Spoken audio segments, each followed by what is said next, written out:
Crime consacré aux femmes tueuses. Le 4 avril 1998, Janine pousse la porte du commissariat de Livry-Gargan. Elle vient signaler la disparition de son mari. Alors qu'est-il arrivé au mari de Janine? Et si Janine, qui est pourtant parfaite, en veuve éplorée, était finalement la tueuse? Voici ce document inédit pour Crime.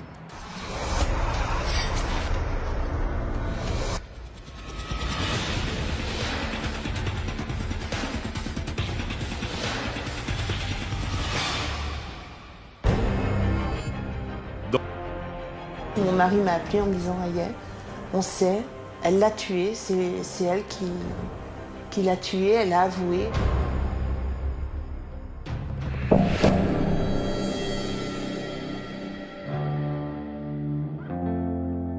Nous sommes à Livry-Gargan, une commune de 50 000 habitants située à 40 km de Paris. Cette ville de Seine-Saint-Denis doit sa réputation à l'illustre écrivaine Madame de Sévigné, qui y possédait plusieurs pavillons. Si Livry-Gargan a connu des années fastes, aujourd'hui, les choses ont bien changé. Livry-Gargan, à cette époque, était assez cossu, assez connu. Les boutiques étaient riches.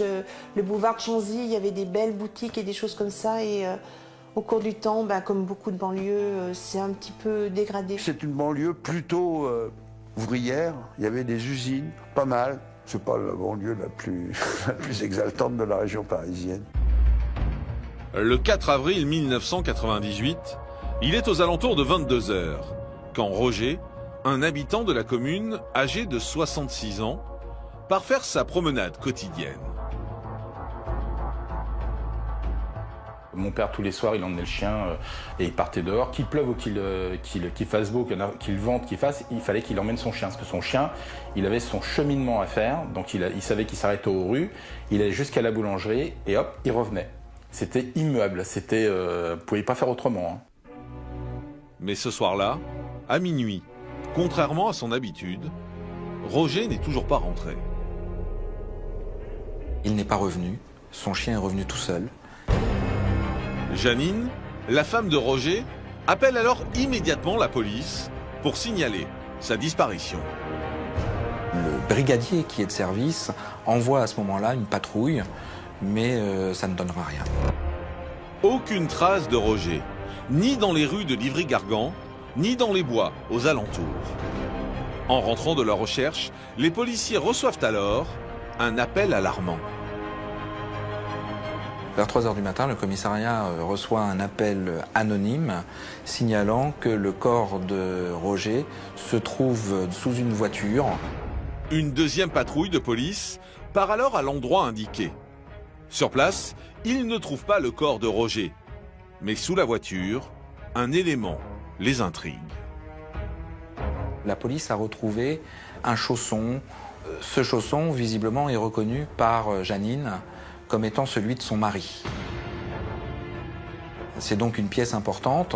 Et là, on se dit que toutes les possibilités, tout est ouvert. Qu'est-il arrivé à l'homme de 66 ans? Est-il mort, comme le laisse à penser l'appel reçu par les policiers? S'agit-il d'un accident ou Roger a-t-il été victime d'une agression? Pour répondre à ces questions, les policiers doivent impérativement le retrouver. D'autant que ces derniers temps, Roger se sentait faible. Du fait de cet état de santé les semaines précédentes, et du coup, on s'est dit c'est forcément un accident, c'est forcément un problème de santé, on va le retrouver quelque part.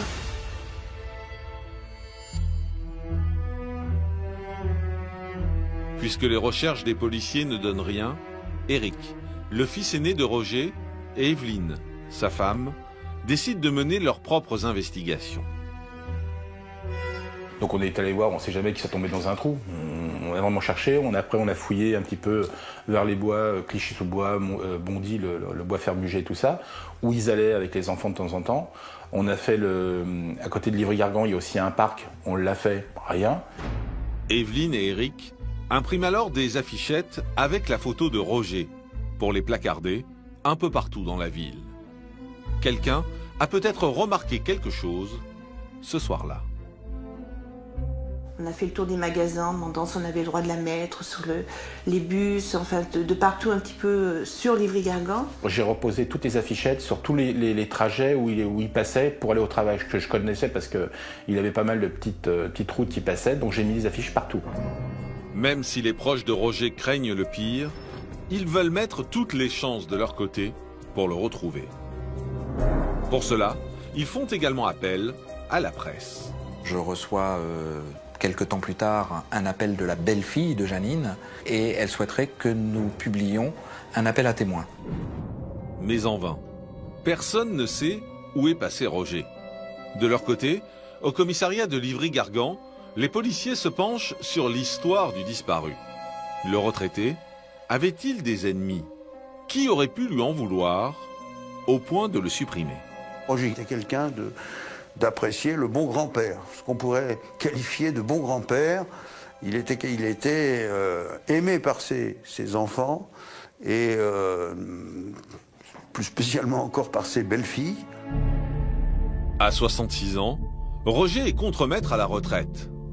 Il est marié à Janine depuis 40 ans. Depuis toujours, ils vivent dans la commune. C'était un couple extrêmement soudé, je ne sais pas s'ils passaient plus de quelques heures sans être l'un avec l'autre. Enfin, c'était un couple qui ne s'était jamais quitté, qui était complètement fidèle, plutôt fusionnel même. Et il pensait couler des jours heureux quand il prendrait sa retraite, qu'il venait de prendre d'ailleurs. Roger et Janine sont les parents de 2 garçons et ont 2 petits-enfants qu'ils adorent. Mon père, il était féru de nos enfants. En plus, on a eu un garçon et une fille. C'est ce qu'il aurait bien aimé d'avoir un garçon et une fille. Il a eu 2 garçons, donc c'était pas pareil. Il se serait mis en 4 pour nous. Je crois qu'on aurait été au bout de la terre, en panne ou quoi que ce soit. Il serait venu nous chercher tellement il nous aimait. Tout semblait donc aller pour le mieux dans la vie de Roger. Aurait-il alors été victime de quelqu'un de jaloux de son bonheur? Les semaines passent sans nouvelles de Roger, avant que l'affaire ne connaisse un rebondissement. Ce jour-là, quand on est arrivé chez ma belle-mère, elle était dans tous ses états et elle nous dit « Je viens de recevoir un coup de fil. » Il s'agit d'un appel anonyme d'un individu à l'accent maghrébin. Il m'a dit « C'est pas la peine de chercher votre mari, il a été coupé en morceaux, il a disparu, c'est pas la peine de faire paraître tout ce que vous faites paraître dans les journaux et tout ça. » Evelyne est consternée. Eric, lui, est dubitatif. Moi, je ne l'ai pas pris au comptant, si vous voulez, cette information-là. Moi, je pense que c'était plutôt un canular. Il gérait l'argent du couple et qu'elle avait détourné pas mal d'argent du compte de son mari. C'est alors qu'une information arrive aux oreilles des enquêteurs. Une rumeur circulait selon laquelle Madame Evelyne, donc l'épouse, aurait assassiné son mari. Stupeur pour les enquêteurs. C'est un brigadier de leur propre commissariat qui en est à l'origine. Et ils l'entendent sur le champ. Le brigadier, à ce moment-là, se défend en disant « J'ai fait une blague, j'ai voulu faire croire que je savais, mais je ne savais pas. » Le brigadier n'est pas inquiété. Mais les soupçons s'orientent alors vers Janine. Et l'enquête est confiée à la police judiciaire de Bobigny. En consultant son entourage, les enquêteurs obtiennent plusieurs témoignages clés. Le premier est celui du facteur.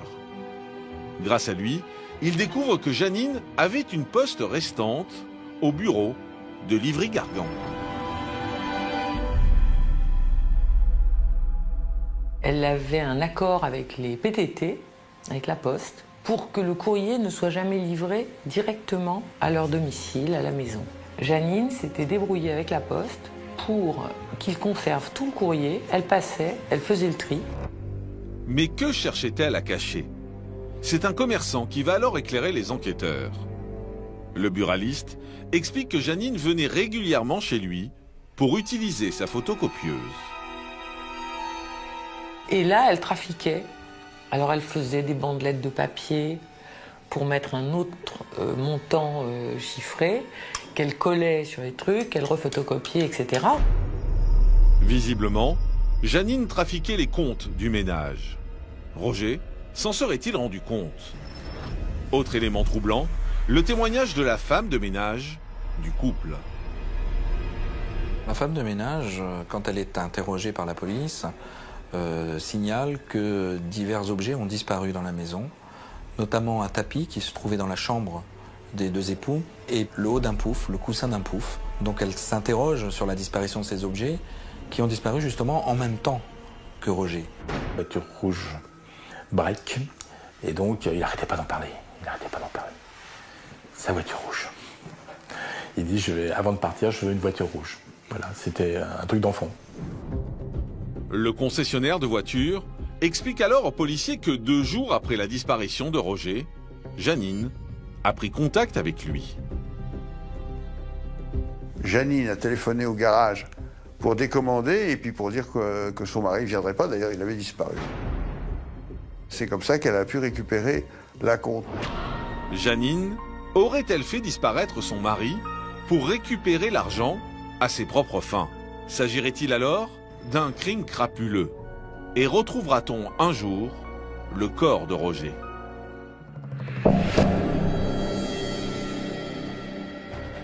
À Bobigny, la police judiciaire veut comprendre ce qui a bien pu se passer le soir où Roger a disparu.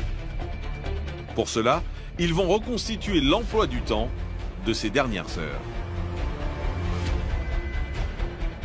Les enfants doivent venir dîner. Elle leur dit, votre père ne descendra pas dîner, il a la grippe, il est un peu souffrant, il est couché. Et puis à un moment donné, mon beau-frère a voulu aller aux toilettes et il n'a pas pu, c'était fermé à clé. Donc il en a déduit que c'était son père qui était dans les toilettes puisque toutes les autres personnes étaient en bas. Ce qui fera que effectivement, le fils en question est absolument persuadé que ce soir-là, son père est en vie.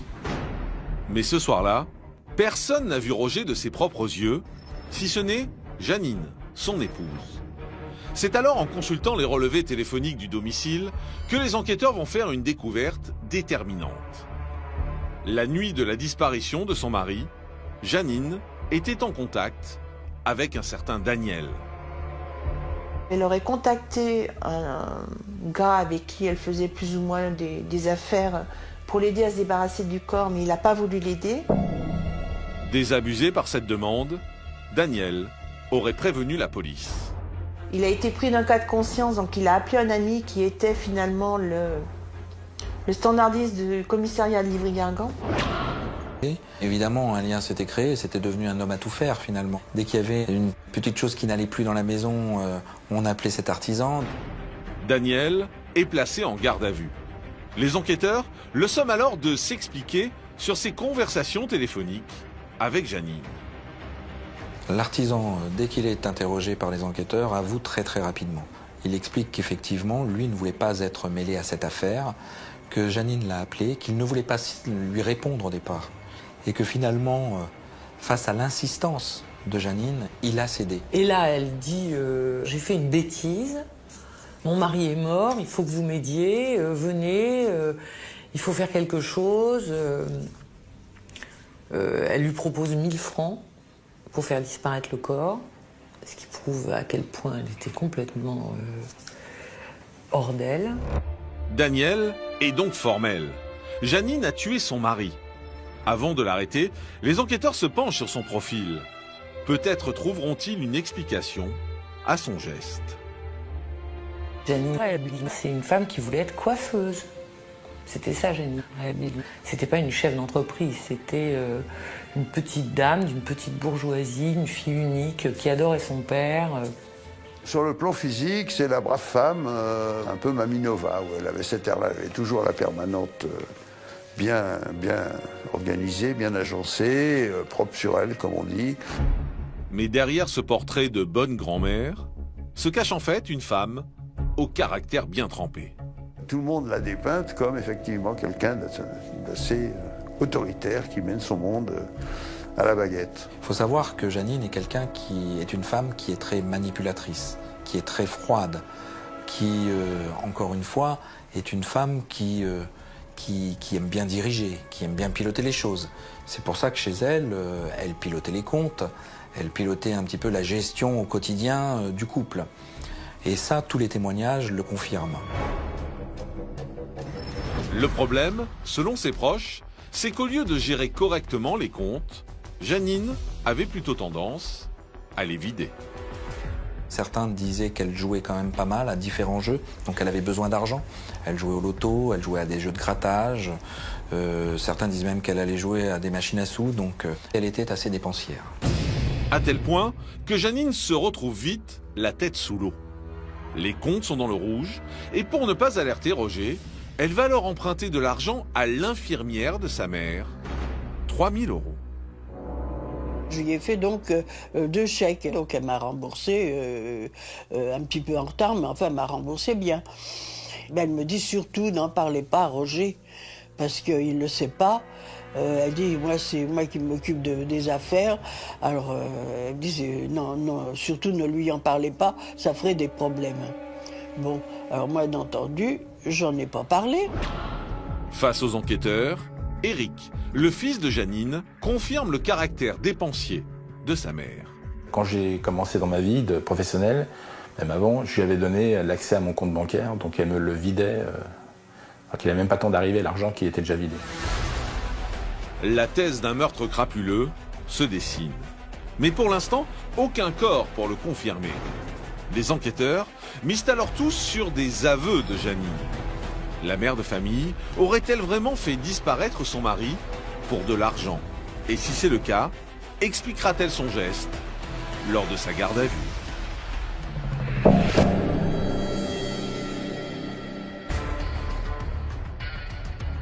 À la PJ de Bobigny, les enquêteurs ont suffisamment d'éléments pour interpeller Janine. Ils se rendent alors chez elle. Son fils, alerté, arrive sur place. Quand je suis arrivé, j'ai vu tout le truc.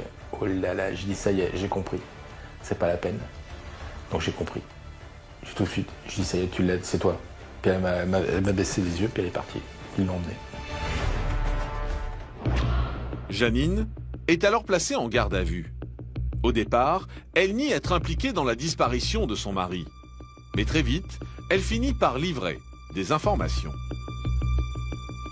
Face à certains éléments qui démontrent qu'effectivement elle est impliquée, elle commence à avouer petit à petit des petites choses.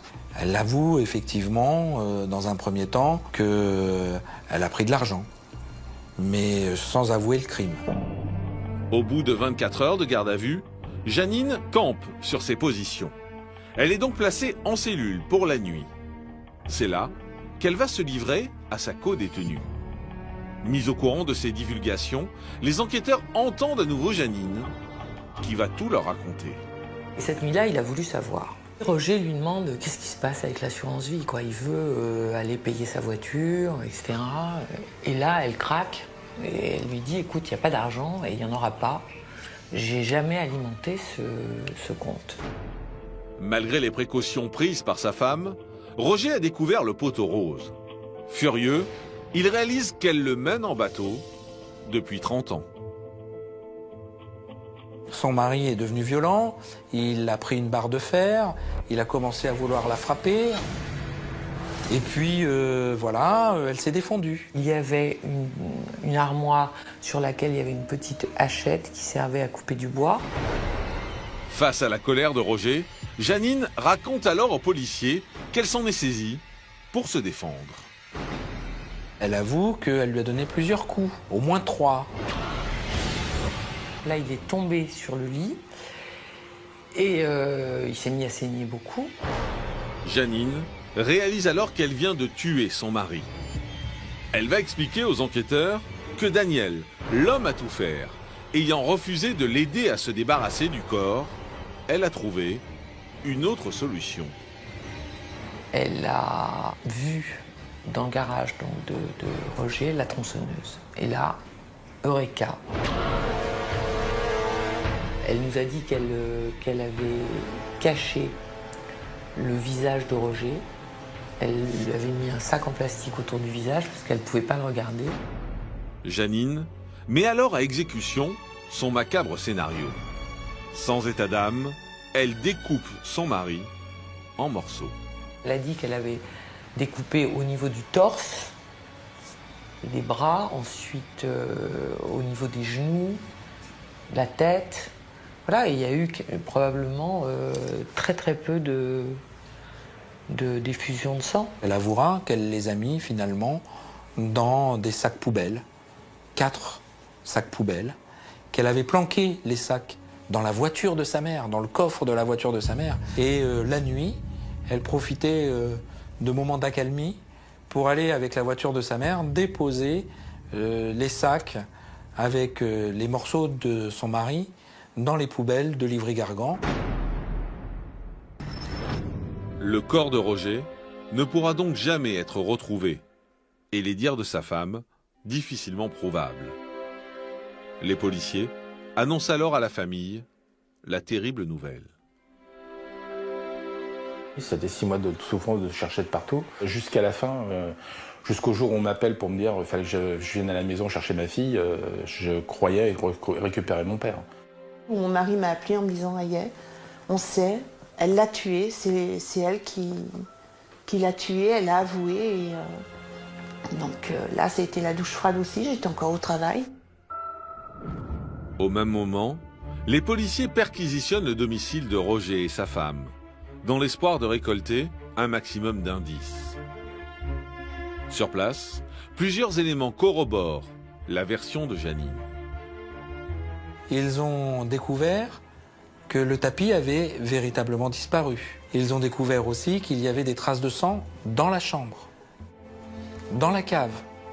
Ils ont découvert sur une tronçonneuse qui se trouvait dans la cave qu'il y avait des traces de tissus et de corps humains.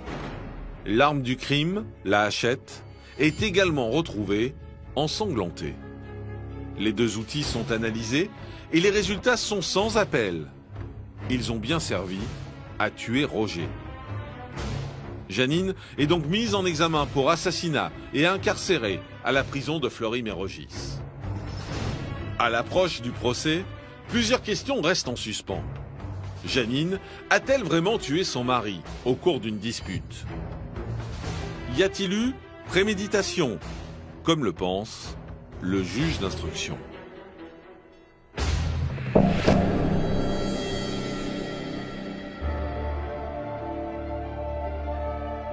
Nous sommes le 25 juin 2002, soit 4 ans après le drame. Devant la cour d'assises du tribunal de grande instance de Bobigny, s'ouvre le procès de Janine. Dans la salle, la tension est à son comble. La famille est en colère, la famille est choquée. D'ailleurs, les enfants se sont portés partie civile, que ce soit les 2 garçons ou les 2 belles filles. 2 clans s'opposent alors. D'un côté, une mère de famille, Janine, accusée d'avoir tué son mari. Et de l'autre, ses enfants, qui cherchent à comprendre. Vous savez qu'il est mort, vous savez qu'il a été découpé, mais vous ne savez pas pourquoi. Mais au fil des débats, Janine n'apporte aucune explication à son geste. Une attitude qui ne joue pas en sa faveur. Tout le monde l'a regardé comme un monstre.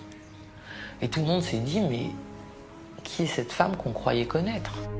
Pourtant, dans le box des accusés, la mère de famille tente tant bien que mal de faire bonne figure. C'était vraiment la bonne grand-mère, hein.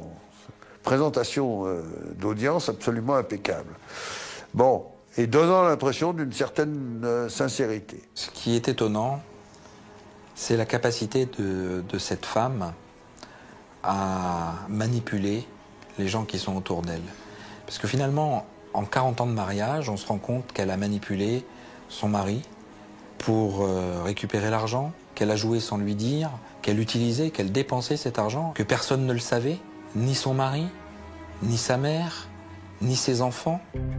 Janine aurait donc tué Roger, son mari, pour l'argent. Une explication qui a du mal à passer pour ses enfants. Je lui en veux. Comment elle est arrivée à cette situation-là, alors qu'en fait, on a toujours été là pour l'aider. Donc en fait, il ne faut pas qu'elle dise qu'elle était toute seule. Elle ne pouvait pas envisager d'avoir une explication avec ses fils. Elle ne pouvait pas envisager de dire à ses fils « j'ai menti pendant 20 ans, pendant 30 ans, j'ai menti à votre père, je vous ai menti à vous, on n'a pas du tout l'argent qu'on est censé avoir, il n'y aura pas l'assurance vie, il n'y aura pas tout ça ». Et elle a été complètement affolée par la masse de choses qu'elle aurait été obligée de révéler, et elle a choisi la plus mauvaise des solutions. Après 3 jours de procès, Janine est condamnée à 20 ans de prison pour assassinat. La justice retiendra la préméditation, en s'appuyant notamment sur les témoignages importants de l'artisan qui a expliqué que Janine lui avait dit qu'elle avait tué son mari. J'ai trouvé qu'elle n'avait pas pris assez, mais bon, ça... moi j'aurais voulu qu'elle en prenne 30. Mais bon, déjà 20, c'était déjà pas mal. Mais surtout, que je voulais, surtout, c'est de ne plus la voir.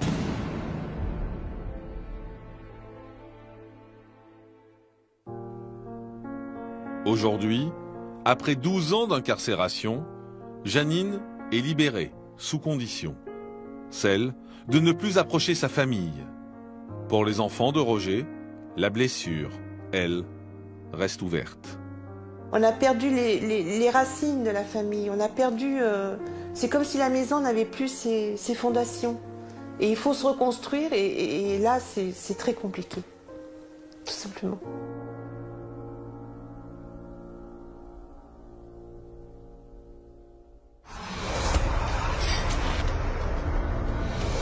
Le 28 mai 2009, le corps de Serge, 44 ans, est retrouvé dans un étang en Moselle. Chose étrange, l'homme n'a pas de chaussures, alors que sa voiture est située à plusieurs kilomètres de là.